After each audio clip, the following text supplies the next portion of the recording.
नमस्कार मंडळी. जर तुमच्या घरात कोणतीही भाजी उपलब्ध नसेल तर बटाटे हे अगदी सहजरित्या उपलब्ध असतात. तर त्या बटाट्यांची कमी साहित्यामध्ये कशी भाजी बनवायची हे आज आपण बघूया.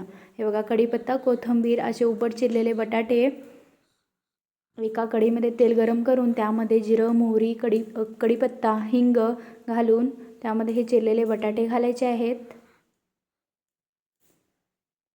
बटाटे छान असे परतून घ्यायचे तेलामध्ये.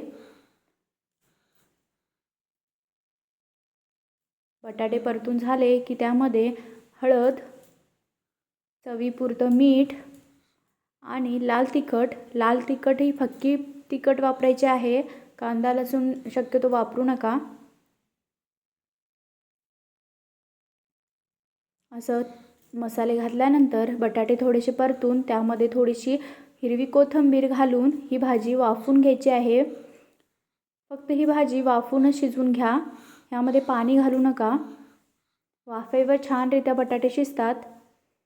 वाफवून घेतल्यानंतर थोडंसं चेक करा बटाटा शिजलेला आहे की नाही ते.